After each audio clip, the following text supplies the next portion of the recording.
الحمد لله وحده والصلاة والسلام على من لا نبي بعده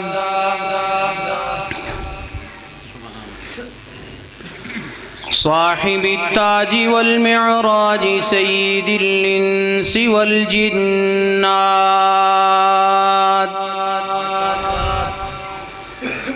محبوب رب الأرض والسماوات الذي اسمه مكتوب في الإنجيل والتوراة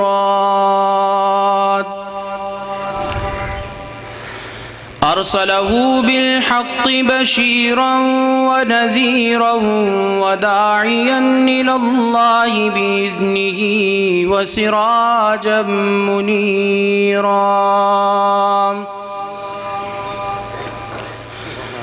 أما بعد فأعوذ بالله من الشيطان الرجيم بسم الله الرحمن الرحيم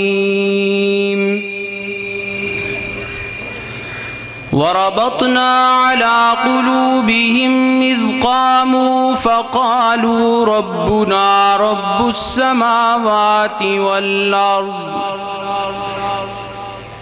ربنا رب السماوات والأرض لن ندعو من دونه إلها لقد قلنا إذا شططا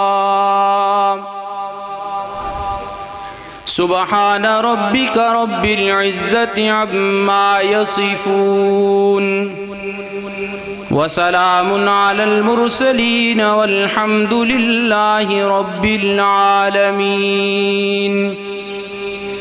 اللهم صل على سيدنا ومولانا محمد وعلى آل سيدنا ومولانا محمد أفضل صلواتك بعدد معلوماتك وبارك وسلم ثم صل عليه حاضرین مجلس،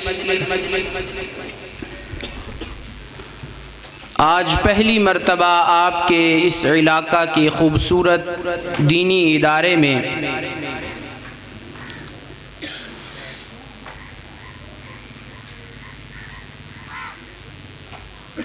دعوتی سلسلے میں حاضری کا شرف حاصل ہو رہا ہے۔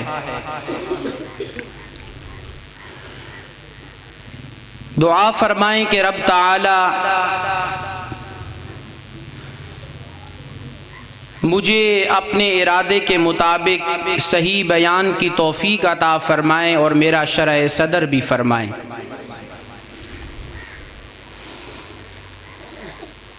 غائبانہ تعارف تو مجھے حضرت محتمم صاحب اور نائب محتمم صاحب کا ہے۔ آج انشاءاللہ العزیز بالمشافہ ملاقات بھی ہوگی۔ ادارے کا نظم و نسق یہ بتا رہا ہے کہ منتظمین اپنے کام کے ساتھ بڑے مخلص ہیں، اور پھر اتنے طلباء کرام کا اپنے شعبہ میں کامیاب ہو جانا یہ بھی ایک اللہ کی خاص رحمت اور فضل ہے۔ اللہ اس ادارے کو اور دیگر تمام دینی اداروں کو کامیاب فرمائیں۔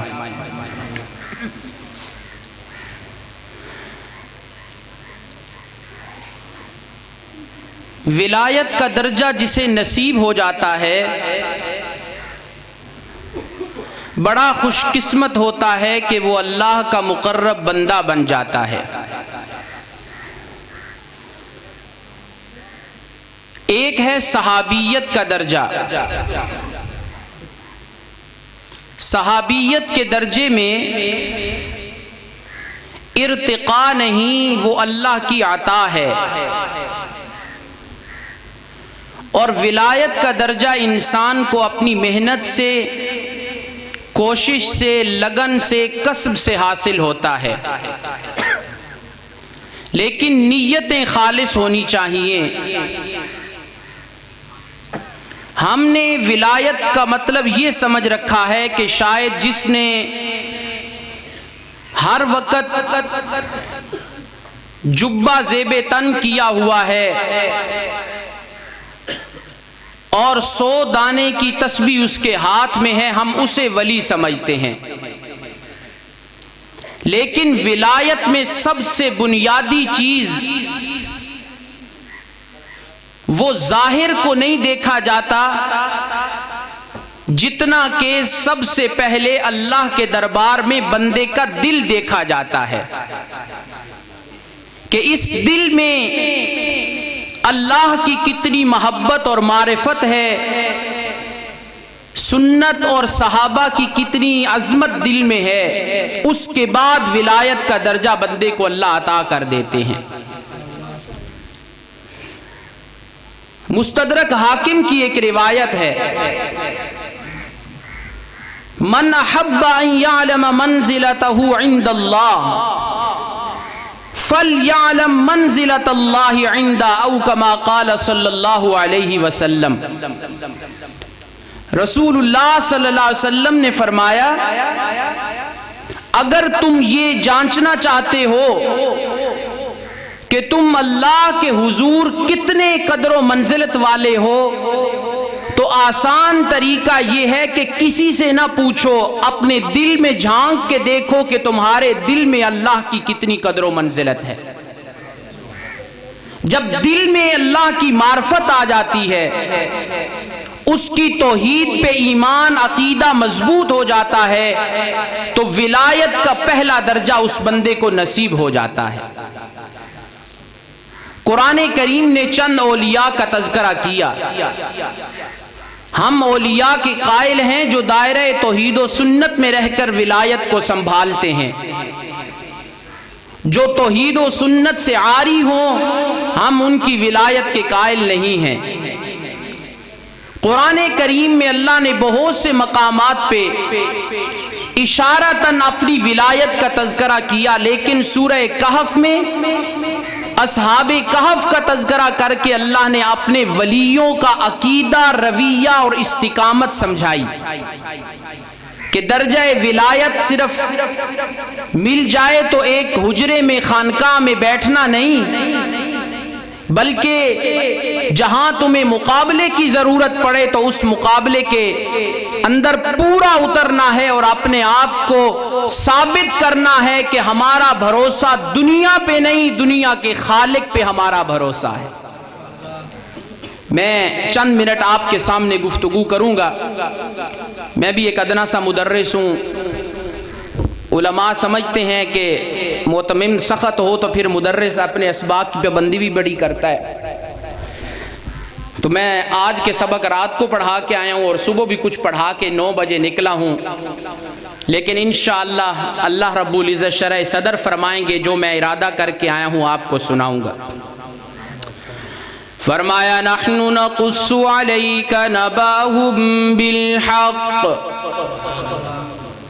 یہ آپ کا پہلا ٹیسٹ کیا میں نے بھی، فی الحال دم خم نظر نہیں آیا، محبت سے کہو سبحان اللہ۔ چاہتے ہو کہ میں کچھ قرآن سناؤں تو آپ کو پھر میرے ساتھ چلنا ہوگا، محبت سے کہو سبحان اللہ۔ رب تعالیٰ نے فرمایا میرے محبوب صلی اللہ علیہ وسلم،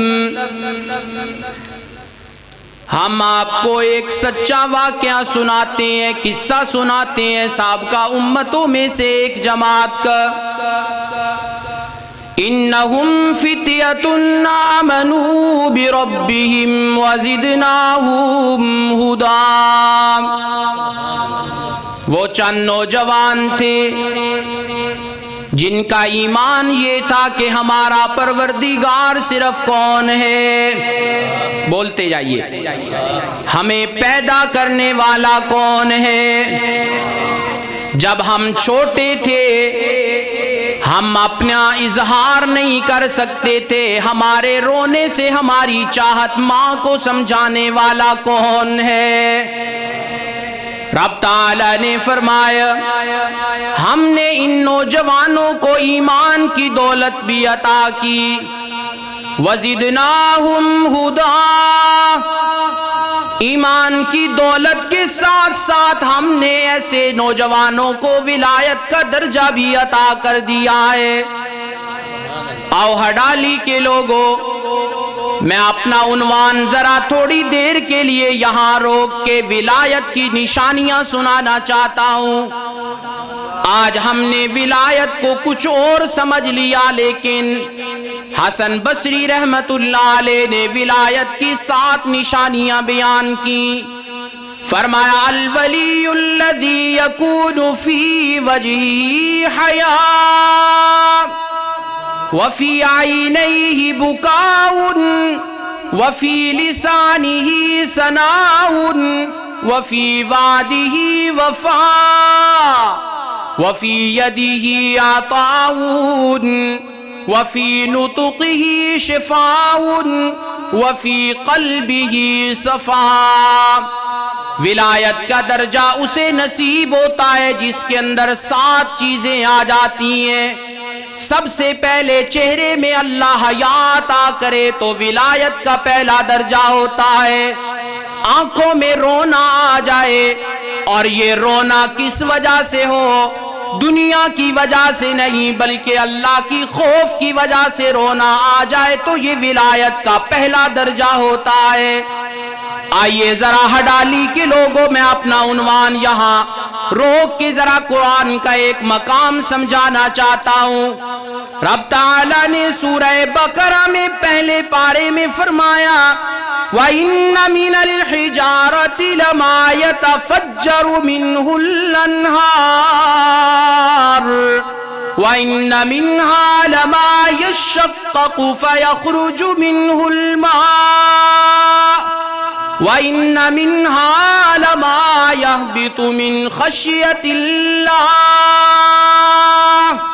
رب تعالیٰ نے سورہ بقرہ کے اندر، سورہ بقرہ میں ناویں رکوع میں پتھروں کی 3 قسمیں ذکر کی ہیں۔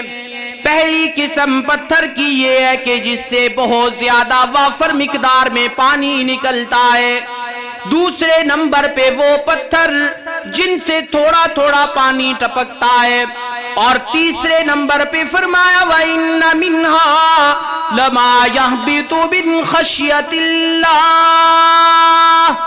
بعض پتھر ایسے ہیں ان میں عقل تو کوئی نہیں، وہ چلتے پھرتے تو نہیں اپنی مرضی سے، ان کی زبان تو کوئی نہیں، لیکن رب تعالیٰ نے انہیں شعور ایسا عطا کیا ہے وہ بھی کبھی کبھی اپنے رب کے خوف کی وجہ سے سجدے میں گر جایا کرتے ہیں، ہے نا؟ یہ جو پتھروں کا پانی نکلنا وغیرہ، اس سے ہم تو پانی سمجھتے ہیں نا، قرآن کیا سمجھانا چاہتا ہے؟ ذرا تصوف کے رنگ میں بھی سمجھو۔ ہم اشاعت التوحید و سنہ والے تصوف کے قائل ہیں، لیکن وہ تصوف جو توحید و سنت کے دائرے میں رہ کر ہو، سمجھیے گا۔ پہلے تو ایک گال دسو، دل لگیا کہ نہیں لگیا؟ بس 1 گھنٹے آدھے کی ملاقات ہے میری اور آپ کی، مجھے بھی یاد رہے کہ ہڈالی گیا تھا، آپ کو بھی یاد رہے کہ کوئی آیا تھا، تو اپنے چہروں کو ذرا مسکراہٹ بھی دیجئے، محبت سے سنیے تو فائدہ ہوگا انشاءاللہ العزیز۔ رب تعالیٰ نے 3 پتھروں کی قسمیں ذکر کی، فرمایا وَإِنَّ مِنَ الْحِجَارَةِ لَمَا يَتَفَجَّرُ مِنْهُ الْأَنْهَارُ۔ بعض پتھر ایسے ہیں کہ جن سے نہریں بہ پڑتی ہیں۔ کیا مطلب؟ بعض اللہ والے ایسے ہوتے ہیں، قرآن کہتا ہے وَالَّذِينَ يَبِيتُونَ لِرَبِّهِمْ سُجَّدًا وَقِيَامًا۔ راتیں ان کی سجدے اور قیام میں گزرتی ہیں، اور سجدہ اور قیام کرتے کرتے داڑھی بھی بھیگ جاتی ہے اور مصلی بھی تر ہو جاتا ہے۔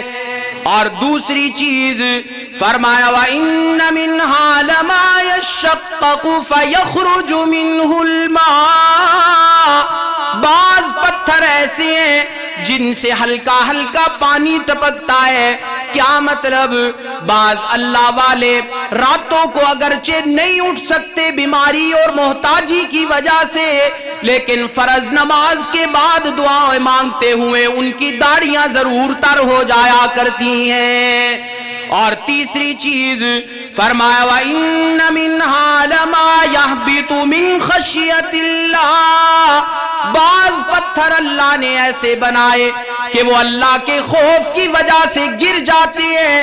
رب تعالیٰ نے مسئلہ سمجھا دیا، انسان تجھے میں نے رزق بھی عطا کیا، تجھے میں نے جان بھی دی، تجھے میں نے کھانے پینے کا سامان بھی مہیا کیا، تجھے میں نے لباس بھی عطا کیا، سب سے خوبصورت میں نے تجھے بنایا، لیکن تیرا دل نہیں ڈرتا۔ دیکھ پتھر ڈر کے میرے سامنے جھک بھی جایا کرتے ہیں، ہے نا؟ اب سمجھیے ذرا، یہاں ایک مسئلہ سمجھاؤں گا۔ ہم مرید ہیں سید عنایت اللہ شاہ بخاری کے، ہم قائل ہیں شیخ القرآن مولانا غلام اللہ خان کے، ہم فیض یافتہ ہیں مولانا حسین علی الوانی رحمت اللہ علیہ کے۔ آج اگر کوئی سوال کرے یہاں پر، مولوی صاحب ایک مسئلہ تو سمجھاؤ نہ ذرا، کہ پتھر کے اندر جان کوئی نہیں، یہ تو گرنا، ڈر محسوس کرنا، یہ تو زیرو چیز کا کام، انسان کو ڈراؤ وہ ڈرے گا، کسی جانور کو چرند پرند کو ڈراؤ وہ ڈرے گا، لیکن پتھر میں کیسے ڈرا گیا؟ آؤ شیخ القرآن مولانا غلام اللہ خان رحمت اللہ علیہ نے اپنی تفسیر میں اسے حل کیا۔ فرمایا جس طرح اللہ نے انسان کو محبت و نفرت کا مادہ عطا کیا، اسی طرح رب تعالیٰ نے پتھروں کو بھی محبت اور نفرت کا مادہ عطا کیا ہے۔ دلیل کہ حضور صلی اللہ علیہ وسلم ایک دن تشریف فرمائے اور احد پہاڑ کے بارے میں کہا یحبنا ونحبہ، یہ احد پہاڑ ہے تو پتھر کا، یہ مٹی کا ہے، یہ ہم سے پیار کرتا ہے اور ہم اس سے پیار کرتے ہیں۔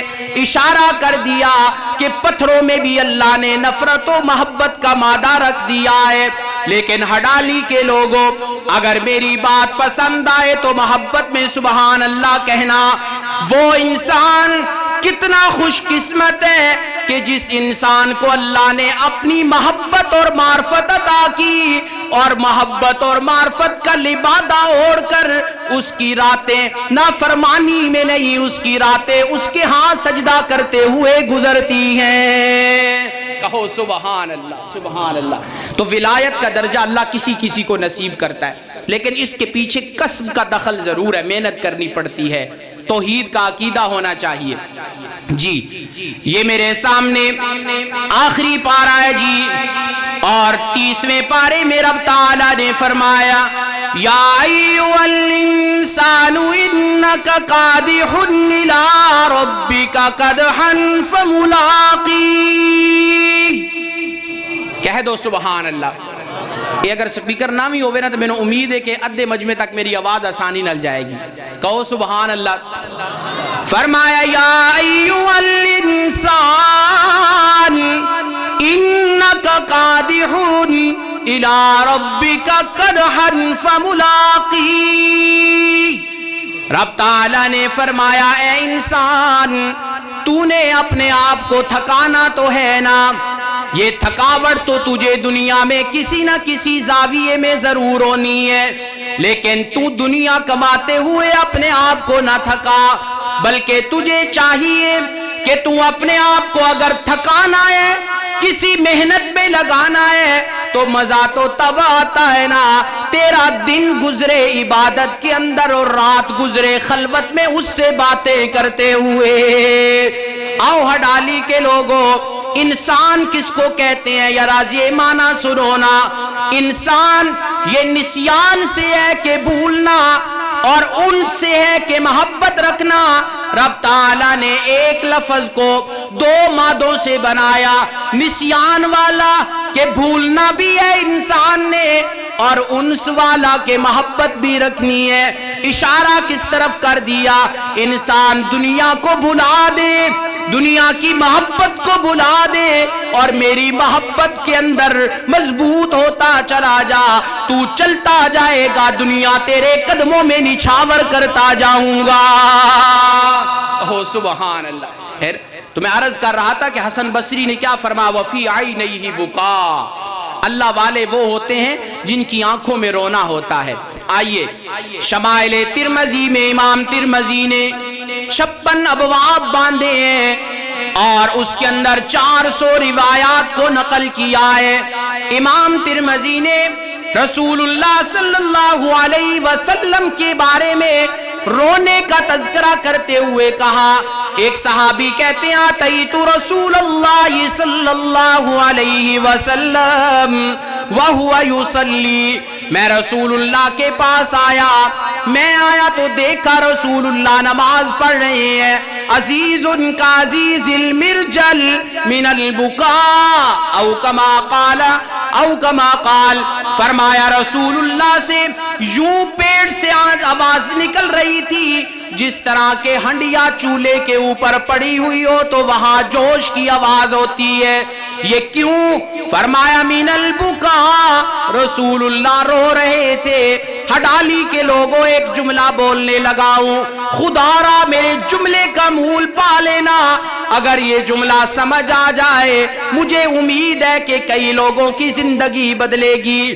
وہ معصوم عن الخطا پیغمبر، عقیدہ ہے نا سب کا، وہ معصوم عن الخطا پیغمبر کہ جس کے قریب گناہ بھی نہیں آتے، وہ نیکیاں کر کے بھی رو رہا ہے اور ہم اس کے امتی ہیں کہ ہم گناہ کر کے بھی ہنستے اور مسکراتے ہیں، ہے نا، ہم گناہ کر کے بھی ہنس رہے ہوتے ہیں۔ بات لمبی ہو جائے گی، اسی پہ بولتا جاؤں گا تو باقی چیزیں رہ جائیں گی، میں مختصر کرتا ہوں۔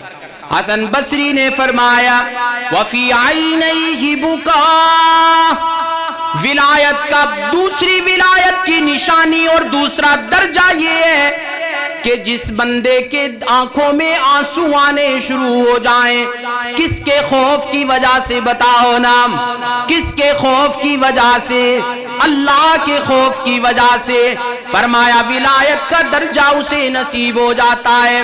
ناراض نہ ہونا ہڈالی کے لوگوں، ایک بات کرنے لگا ہوں اور دل پہ ضرب لگانے لگا ہوں، آج میرے اور آپ کی داڑھی اور سر کے بال سفید ہوئے ہیں، کیوں سفید ہوئے ہیں؟ دنیا کمائی ہے نا، محنت کی ہے نا، کاروبار چمکائے ہیں نا، اپنی نشو نما پہ غور و فکر کرتے کرتے بوڑھے ہو گئے ہم، لیکن رسول اللہ کو دیکھو نا، میرے محمد کے جتنے بھی داڑھی اور سر کے بال سفید تھے، دنیا کی وجہ سے نہیں، وہ اللہ کے خوف کی وجہ سے سفید ہو گئے تھے، ہے نا۔ وفی عینیہ بکا۔ آئیے قرآن کا ایک مقام سمجھاؤں گا۔ رب تعالی نے یہ 19ویں پارے میں فرمایا والذین یبیتون لربہم سجدا وقیاما، کہ میرے نیک بندوں کی ایک نشانی یہ بھی ہے والذین یبیتون لربہم، ان کی راتیں نافرمانی میں نہیں، سجدہ کرتے ہوئے اور قیام میں گزر جاتی ہیں۔ آج لوگ پریشان ہیں نا، ہماری اولاد فرما بردار نہیں، آج لوگ پریشان ہیں، ہماری اولاد صبح جلدی نہیں اٹھتی۔ ہڈالی کے لوگوں ایک حقیقت سنانے لگا ہوں، اگر ماں باپ صبح 8 بجے اٹھیں گے اولاد 9 بجے اٹھے گی، ماں باپ صبح 6 بجے اٹھیں گے اولاد 7 بجے اٹھے گی۔ لیکن اگر وہ ماحول چاہتے ہو کہ تمہیں صبح اذان کے وقت گھر میں سویا ہوا نظر نہ آئے تو والذین یبیتون لربہم سجدا وقیاما، پہلے ماں باپ کو جلدی اٹھنا پڑے گا، دیکھا دیکھی اولاد بھی اللہ انہیں پکا نمازی ضرور بنا دے گا، ہے نا۔ آج یہ المیہ ہے، اولاد نہیں سمجھتی، جی نماز نہیں پڑھ دی کی کریے، مولوی صاحب کوئی دم دس دیو، کوئی تعویذ دے دیو۔ اگر دم اور تعویذ سے سب کچھ ہونا ہوتا تو مسجدوں میں بیٹھ کے مولوی مسجدیں بھر دیتے، لوگوں کو لے آتے، نہیں۔ یہ تب ہوتا ہے جب وفی عینیہ بکا، خوف خدا دل میں ہوگا، آنکھوں میں رونا ہوگا، تو پھر دیکھنا بندے نمازی بھی بنیں گے، حقوق اللہ میں فرق نہیں لگائیں گے، لوگوں کی زمینیں قبضے میں نہیں کریں گے، بہنوں کو وراثت میں حصہ پورا دیں گے، جی جہیز دے کے ٹرخائیں گے نہیں، انہیں بیٹی کو بھی حصہ دیں گے پورا، یہ تب ہوگا جب ہمارے دل میں خوف خدا ہوگا، آنکھوں میں خوف خدا کی وجہ سے رونا آ جائے گا۔ اب ہم اشاعت التوحید و سنہ کے لوگ ہیں، ہم آیتیں پڑھ کے گزرنے کا مزاج نہیں رکھتے۔ میرا ارادہ تھا کہ میں آپ کو اصحاب کہف کا پورا واقعہ سناؤں گا، لیکن وزدناہم ہدا ہی مجھے آگے نہیں چلنے دے رہا کہ درجہ ولایت کیا ہے۔ اب یہ جو میں نے آیت پڑھی نا، میں یہاں آپ کو سمجھا کے جاؤں گا، کچھ دیر اور توجہ کریں، انشاءاللہ فائدہ ہوگا۔ فرمایا والذین یبیتون لربہم سجدا وقیاما، کہہ دو سبحان اللہ، اور محبت سے کہو سبحان اللہ۔ ساری توحید جو سارے نبیوں نے بیان کی، رسول اللہ نے بیان کی، بند کر کے ایک لفظ میں لانا چاہتے ہو تو وہ سبحان اللہ ہے۔ کہہ دو سبحان اللہ، محبت سے کہا کرو سبحان اللہ۔ فرمایا والذین یبیتون لربہم سجدا وقیاما، اللہ کے ولیوں کی ایک نشانی یہ بھی ہے، راتیں ان کی سجدے اور قیام میں گزر جاتی ہیں۔ آیت کا مفہوم تو آپ کے ذہن میں بیٹھ گیا، لیکن چند گہری باتیں ضرور کروں گا۔ لربہم، یہاں لام کیوں آیا ہے؟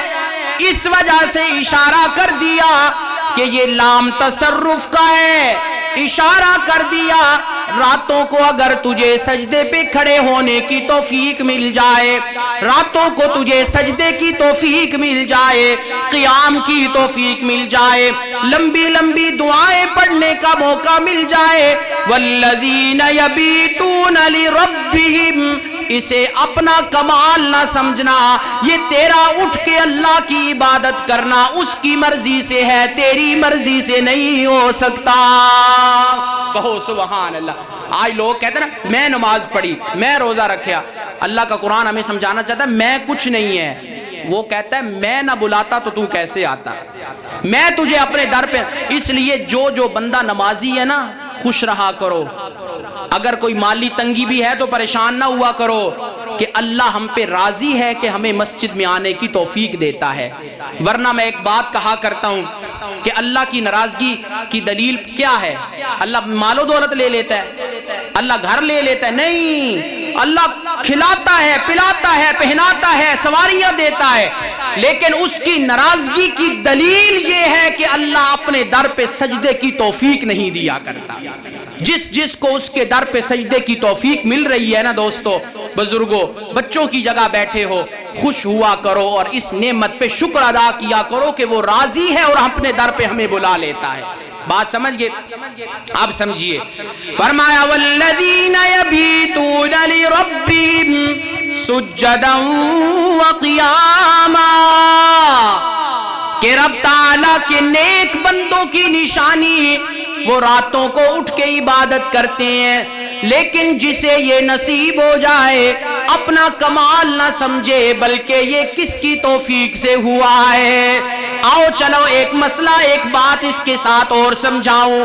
اصحاب کہف جب بادشاہ کے سامنے کھڑے ہوئے اور ان کو بادشاہ نے پوچھا کہ تمہارا موقف کیا ہے، تم ہمارے میلے سے کیوں دور ہو گئے تھے؟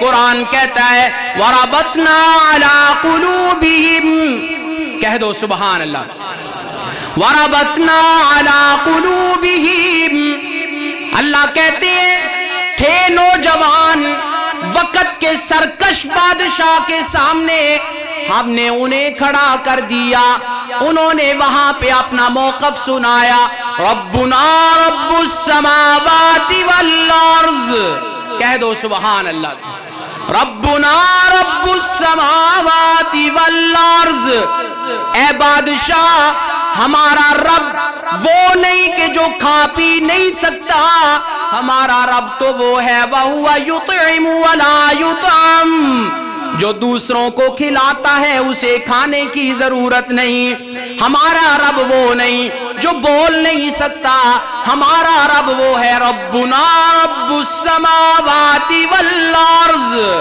جنہیں یاد ہے نا اس آیت کا لطف لے لو یار، مزہ آ جائے گا، قرآن کے دلائل عقلیہ بھی سمجھنے چاہیے۔ ربنا رب السماوات والارض، انہوں نے بادشاہ کے سامنے کھڑے ہو کے کہا کہ اے بادشاہ، ہمارا رب یہ بت نہیں جو ہاتھوں سے بنائے گئے، ربنا رب السماوات والارض، ہمارا رب وہ ہے کہ جس نے آسمان و زمین کو بنایا۔ اگر ان بتوں نے کوئی آسمان بنایا ہے تو دکھاؤ نا، اگر ان بتوں نے کوئی زمین بنائی ہے تو دکھاؤ نا۔ اللہ کہتے ہیں بادشاہ کے سامنے کھڑے ہو کر کھل کے مسئلہ توحید بیان کرنا یہ ان کا اپنا کمال نہیں تھا۔ وَرَبَطْنَا عَلَىٰ قُلُوبِهِمْ، کہہ دو سبحان اللہ۔ وَالَّذِينَ يَبِيتُونَ لِرَبِّهِمْ، کہ اللہ عبادت کی توفیق دیتے اس کی مرضی سے، بندہ کچھ نہیں کر سکتا۔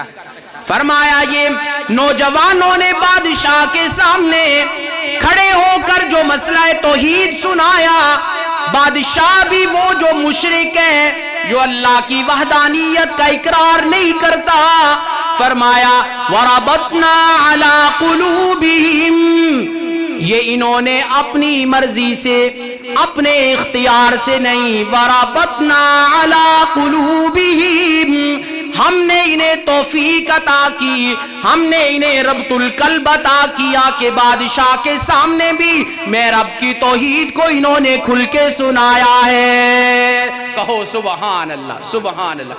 اب بات میں کیا کر رہا تھا؟ والذین یبیتون لربہم سجدا وقیاما، کہ یہ راتوں کو اٹھنا جو نصیب ہو جاتا ہے نا بندے کو، لربہم، یہ بندے کا اپنا کمال ہے یا کس کی توفیق ہے؟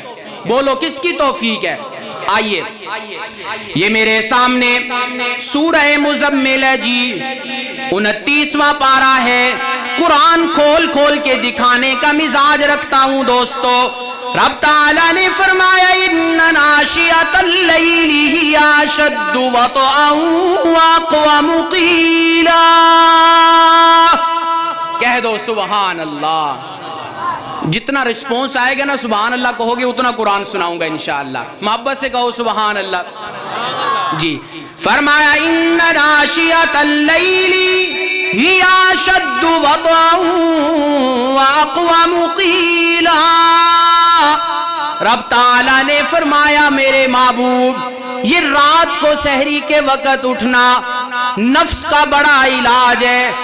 بندہ کہتا ہے مولا سردیوں میں صبح صبح کون اٹھے، گرم بسترے سے کون باہر نکلے، ٹھنڈے پانی سے کون وضو کرے، اور گرمیوں میں راتیں ہی چھوٹی ہوتی ہیں، مشکل سے نیند پوری ہوتی ہے۔ رب کہتے ہیں ان ناشئۃ اللیل ہی اشد وطئا، سردی گرمی میں سحری کے وقت اٹھنا تو بڑا مشکل، لیکن رب کہتے ہیں وَأَقْوَمُ قِيلًا، کہو سبحان اللہ۔ معنی کروں گا اس کا، اللہ سب کو تہجد گزار بنا دے، جتنے بیمار بیٹھے اللہ صحت دے دے، جتنے مقروض ہے اللہ قرضے کا انتظام فرمائے، جتنے پریشان حال ہے اللہ خوشیاں نصیب کرے، جتنے طلباء بیٹھے اللہ وقت کا عبدالباسط بنا دے۔ چندہ منگڑ لگا، میں کہنے لگا کہ سبحان اللہ کہنے یہ تھے، کہو محبت سے سبحان اللہ، معنی کروں گا دل خوش ہوگا۔ فرمایا ان ناشئۃ اللیل ہی اشد وطئا واقوم قیلا، رب تعالیٰ نے فرمایا کہ سحری کے وقت اٹھنا بڑا مشکل، نفس پہ بڑا بوجھ ہوتا ہے، دل نہیں مانتا، ضمیر کہتا ہے ذرا سو جا، شیطان بھی تھپکیاں دے کے سلانے کی کوشش کرتا ہے، لیکن رب تعالیٰ نے فرمایا یہ مشکل کو نہ دیکھ، کہو گے سبحان اللہ، کہو گے سبحان اللہ، کہہ کے دکھاؤ بلا کیسے، انشاءاللہ آیت سمجھ آئی تو تہجد پڑھنے کا دل کرے گا۔ رب تعالیٰ نے فرمایا ان ناشئۃ اللیل ہی اشد وطئا، ٹھیک ہے سحری کے وقت اٹھنا بڑا مشکل، لیکن وَأَقْوَمُ قِيلًا، اٹھنے کو نہ دیکھ، مشقت کو نہ دیکھ، سحری کے وقت اٹھ کے مجھ سے باتیں کرنے کا لطف بھی تو اپنا ہے نا، ہے نا؟ اللہ کہتا ہے اس وقت مانگنے کا مزہ بھی تو اپنا ہے نا۔ دن کے وقت کیا ہوتا ہے، کانوں میں شور، دل اور طرف، زبان اور طرف، مزہ نہیں، دل سے جو بات نکلتی ہے اثر رکھتی ہے، پر نہیں طاقت پرواز مگر رکھتی ہے. تو سحری کے وقت شور نہیں، سناٹا، دل و دماغ کا کنیکشن ایک ہوتا ہے. زبان وہی بولتی ہے تو دل دماغ اجازت دیتا ہے. اللہ کہتے ہیں ان ناشئۃ اللیل ہی اشد وطئا واقوم قیلا، کہ تہجد کے لیے اٹھنا بڑا مشکل، لیکن تہجد کے وقت میں رب سے باتیں کرنے کا مزہ بھی تو بڑا ہے نا. مولا کیا فائدہ، ہم تہجد میں اٹھیں گے کیا ملے گا؟ رب کہتے ہیں ان لک فی النہار سبحا طویلا. کہو سبحان اللہ. اس کا ایک معنی تو یہ ہے کہ دن کو میرے محبوب تیرے لیے اور بھی بڑے کام ہیں، لیکن قرآن کا ایک ظاہر ہے، ایک باطن ہے اور ایک ابطن ہے. چلو باطن نہیں تو ابطن میں جا کے ایک معنی ہے اس آیت کا، وہ سمجھانا چاہتا ہوں. سورہ یاسین میں آیا نا کل فی فلک یسبحون، آیا نا، تیرنے کا ذکر آیا. وہی مادہ اللہ نے یہاں رکھا ان لک فی النہار سبحا طویلا. کیا مطلب؟ رب تعالیٰ نے مسئلہ سمجھا دیا. میرے محبوب دن کے وقت تیرے بڑے بڑے کام، تہجد پڑھنا شروع کر دے میرے محبوب. ان لک فی النہار سبحا طویلا.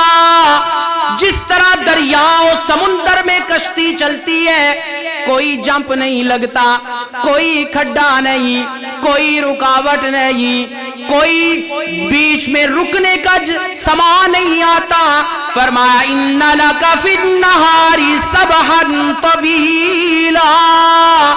میرے محبوب جس طرح دریاؤ سمندر میں کشتیاں آسانی سے یکزبار چلتی ہیں، رکاوٹ کوئی نہیں، تہجد میں پڑھ کے مانگنا تیرا کام ہے، تیری مشکلوں کو آسانی سے حل کرنا میں رب ذوالجلال کا کام ہے. کہو سبحان اللہ. تو والذین یبیتون لربہم سجدا وقیاما، مانگو اللہ سے وہ دیتا ہے. آئیے میں قرآن کا اسی والذین یبیتون کی تفسیر میں ایک اور مقام سمجھانا چاہتا ہوں. ہوں جڑی میں سورت پڑھن لگا اے نماز پیچھے پڑھنا جی اختلاف ہے، ایتھے کوئی نہیں. پڑھو گے میرے نال؟ فرمایا ایاک نعبد و ایاک نستعین. کہہ دو سبحان اللہ، محبت سے بولو. فرمایا ایاک نعبد و ایاک نستعین. جہاں بھی میں جاتا ہوں دوستو، میں جا کے اس آیت کو سمجھانے کی ضرور کوشش کرتا ہوں. موضوع کوئی بھی ہو، ارادہ ہوتا ہے یہ آیت ضرور سمجھاؤں گا. ذرا میرے ساتھ مل کے معنی کرو نا. ایاک نعبد، تیری ہی ہم عبادت کرتے ہیں. مولا وہ عبادت قولی ہو تو تیرے لیے، مولا بدنی عبادت ہو تو کس کے لیے، مالی عبادت ہو تو کس کے لیے؟ پھر بتاؤ نا ذرا، درود پاک قولی عبادت ڈائریکٹ نہیں بلکہ کس کو کہنا ہے؟ میں ایک جملہ کہا کرتا ہوں، پسند آئے تو یار سبحان اللہ کہہ دینا. میں ایک جملہ کہتا ہوں، اسی تے بھائی بڑے کمزور ہاں، اسی تے بڑے گناہگار ہاں، ساڑھے اندر ہمت کوئی نہیں ڈائریکٹ سنان دی. تواڈے اندر ہے تے ہے، ہوئے گی تواڈے کول کوئی پاور اور طاقت. ہم تو بھائی بڑے عاجز لوگ ہیں. ہم کہتے ہیں اللہم، مولا تیرے سامنے ہے، مولا تیرے سامنے ہے. ٹھیک ہے. فرمایا ایاک نعبد، مولا تیری ہی ہم عبادت کرتے ہیں. وہ عبادت زبان سے ہو تو کس کے لیے، وہ بدن سے ہو، طواف ہو قبروں کا نہیں بلکہ صرف بیت اللہ کا. بولو نا. سجدہ بدنی عبادت، یہ کسی پیر فقیر کے قدموں میں نہیں جھکنا، کسی قبر پہ یہ ماتھا نہیں ٹکانا، بلکہ یہ سجدہ مدنی عبادت اور بدنی عبادت کا حقدار بھی صرف کون ہے؟ آؤ ذرا میں ایک بات سمجھانا چاہتا ہوں. رب تعالیٰ نے انسانی وجود کے اندر دو چیزیں بنائی، دو آنکھیں بنائی، دو ہاتھ بنائے. رب تعالیٰ نے انسانی وجود میں زبان ایک بنائی ہے. مانتے ہو مسئلہ سمجھاؤں گا. زبان ایک بنائی، دل ایک بنایا، ماتھا بھی ایک بنایا. رب تعالیٰ نے مسئلہ سمجھایا. دل ایک بنایا تو عقیدہ توحید کا رکھ ایک کے لیے، اور زبان ایک بنائی ہے نا، اس زبان سے اقرار بھی توحید کا صرف کس کے لیے، اور ماتھا بھی ایک بنایا ہے، یہ جھکنا چاہیے تو صرف ایک کے سامنے۔ کہو سبحان اللہ۔ فرمایا ایاک نعبد، مولا تیری ہی ہم عبادت کرتے ہیں۔ مولا یہ عبادت بدنی ہے، قولی ہے، مالی ہے، نظر و نیاز، منت منوتی، چڑھاوے، عشر، زکوٰۃ، مولا ایاک نعبد، بولو کس کے لیے؟ بولو کس کے لیے؟ مولا تیرے لیے ہے نا۔ فرمایا وَإِيَّاكَ نَسْتَعِينُ، مولا ہر مشکل میں، دکھ درد تکلیف میں، ما فوق الاسباب، ہم تجھے پکاریں گے اور پکارتے ہیں، لیکن کمال یہ ہے مولا ہمیں تو تیری طرف سے مدد کی ضرورت، کمال یہ ہے کہ مولا تجھے ہماری طرف سے مدد کی ضرورت نہیں ہے۔ کہو سبحان اللہ۔ اللہ کو مدد کی ضرورت ہے، وہ محتاج ہے کسی کا، لیکن بات میں کیا سمجھانا چاہتا تھا وہ سمجھنا، والذین یبیتون لربہم، کہ لربہم لام تصرف کا ہے کہ یہ اللہ عبادت کی توفیق دیتا ہے نا، یہ بندے کا اپنا کمال نہیں۔ اللہ نے ایاک نعبد میں ایک جملہ لکھا، سمجھایا ہمیں، سنو۔ فرمایا ایاک نعبد و ایاک نستعین۔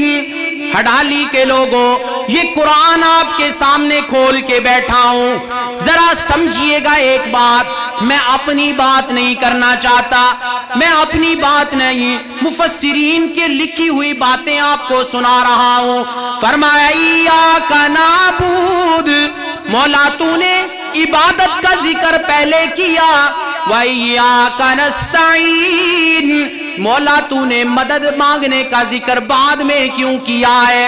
یوں بھی تو ہو سکتا تھا ایاک نستعین و ایاک نعبد، لیکن اللہ نے پہلے عبادت کا ذکر کیا، بعد میں استعانت کا ذکر کیا، اشارہ کر دیا رب تعالیٰ نے جب تجھے نماز کی توفیق مل جائے، جب تجھے عبادت کی توفیق مل جائے، تیرے دل میں آنے لگے شاید یہ میرا کمال ہے، فوراً غور کر، وَإِيَّاكَ نَسْتَعِينُ،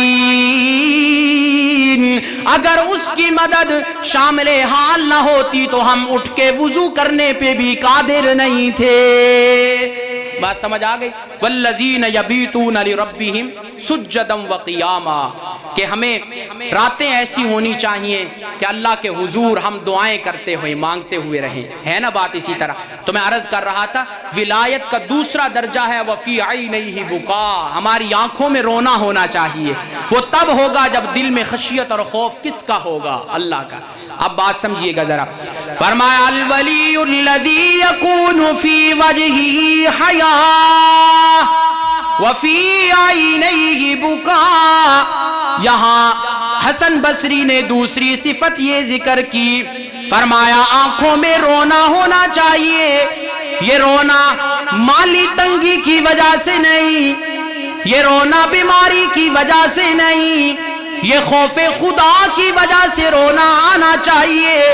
دنیا میں کسی کو پانی پلاؤ گے، کسی کو کیا کچھ کرو گے، لیکن یہ آنکھ سے نکلنے والا آنسو کا قطرہ جو تمہارے ابھی چہرے پہ پورا ملیا نہیں جائے گا، تمہاری آنکھوں سے نکلنے والا قطرہ تمہارے چہرے پہ ابھی خشک نہیں ہوگا، اللہ تمہیں قبولیت کا درجہ پہلے ضرور عطا کرے گا، ہے نا؟ اب دعائیں کس سے مانگنی ہے؟ بولو کس کے سامنے رونا ہے؟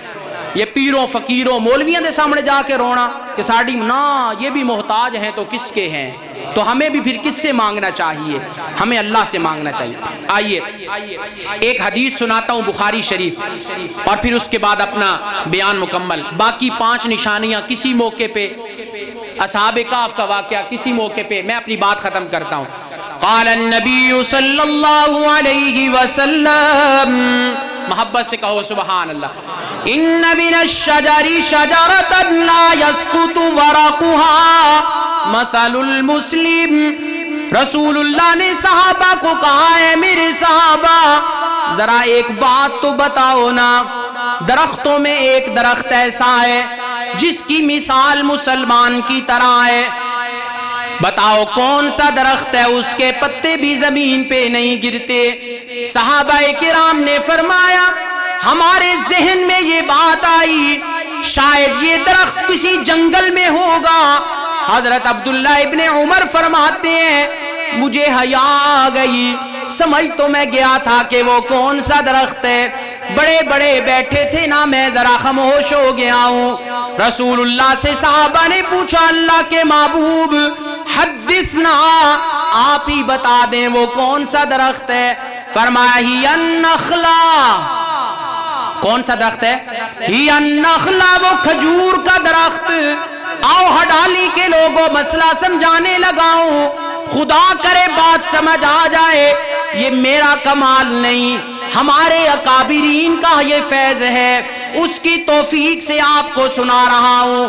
اگر اشاعت والے قرآن سمجھ سکتے ہیں, اشاعت والے حدیث کو بھی سمجھ سکتے ہیں. اب سنیے گا, رسول اللہ نے مسلمان کی ساتھ تشبیہ دیتے ہوئے فرمایا یہ کھجور کا درخت, یہ کھجور کا درخت مسلمان کی طرح ہے. یہ تشبیہ کیوں دی؟ فرمایا جس طرح کھجور کی ہر چیز فائدے مند, بولو کھجور کی ہر چیز فائدے مند, یعنی کیا مطلب؟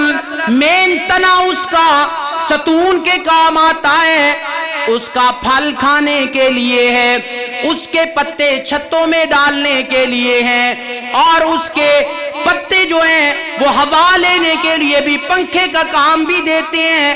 فرمایا جس طرح کھجور کی ہر چیز فائدے مند, اسی طرح مومن کی مانگی ہوئی ہر دعا فائدے مند. یا تو وہی ملتا ہے جو مانگتا ہے, یا اس کے بدلے اللہ کوئی تکلیف دور کر دیتا ہے, یا اللہ اس دعا کو ذخیرہ کر لیتے ہیں. قیامت کے دن بندہ جائے گا, رب کہے گا جا میرے بندے تیرا فلاں مقام, مولا میں نے تو اتنے عمل نہیں کیے. رب کہیں گے فلاں مانگی تھی چیز, جی مولا مانگی تھی, ملی تھی نہیں مولا مجھے نہیں ملی. اللہ کہتے ہیں چل تیری مانگی ہوئی دعا کو ضائع نہیں کیا, سنبھال لیا ہے, اسی کے بدلے جنت کا فلاں مقام تجھے دے دیا ہے. کہو سبحان اللہ. لیکن اس میں ایک اور گہری بات ہے, میں سمجھاؤں گا انشاءاللہ, علماء میری تائید کریں گے. آج ہڈالی کے میرے یہ بزرگ, یہ طلبہ کرام مجھے ایک سوال کرتی ہے مجھ سے, مولوی صاحب کھجور کھانے کے کام آ گئی. مجھے امید ہے جتنے نظریہ اشاعت والے یہاں بیٹھے ہو, میں قرآن کی آیت پڑھوں گا, مجھے امید ہے ہاتھ کھڑا کر کے سبحان اللہ کہو گے. بات سمجھ گئے؟ سننا. فرمایا کھجور کھانے کے کام آ گئی. کھجور کس کے کام آئی؟ کھانے کے کام آ گئی. اور اس کا مین تنا ستون کے لیے کام آ گیا, اور اس کے پتے ہوا لینے کے لیے کام آ گئے, اور چھتوں میں ڈالنے کے کام آئے. اب میرا کوئی بھائی مجھے کہتا ہے مولوی صاحب گٹھلی کا کیا قصور ہے, گٹھلی کہاں چلی گئی, وہ کس کام کے لیے ہے؟ فقیر کی بات سنو نا, اشاعت التوحید و سنہ کے ایک ادنا سے رکن کی بات سنو نا, نوجوانان توحید و سنت کے کارکن کی بات سنو نا. سارے سبحان اللہ ضرور کہنا. ہم توحید کا مسئلہ اگر ہمارے بڑوں نے قرآن کی زبر زیر سے توحید سمجھائی ہے تو اشاعتی کھجور کی گٹھلیوں سے بھی توحید سمجھائے گا. فرمایا کہ کھجور کھانے کے کام آئی. کھجور کس کے کام آئی؟ کھانے کے کام آئی. مین تنا اس کا ستون کے لیے, پتے ہوا لینے کے لیے, چھت میں ڈالنے کے لیے. کوئی مجھے کہتا ہے مولوی صاحب گٹھلی کہاں گئی؟ میں کہوں گا والذین تدعون من دونہ ما یملکون من قطمیر. اگر کھجور کا پھل کھانے کے کام آیا, اور اگر کھجور کا مین تنا ستون کے کام آیا, کھجور کا پتا ہوا لینے کے لیے چھت میں ڈالنے کے کام آیا, تو کھجور کی گٹھلی ہمیں توحید سمجھانے کے کام آئی۔ اللہ عمل کی توفیق عطا فرمائے۔ میں نے عنوان شروع کیا تھا وفی عینیہ بکا، کہ ولایت کا ایک درجہ یہ ہے کہ رونا آ جائے آنکھوں میں اللہ کے خوف کی وجہ سے۔ پھر انشاءاللہ جب کبھی موقع ملا تو اس عنوان کو مکمل کریں گے۔ وآخر دعوانا ان الحمدللہ رب العالمین۔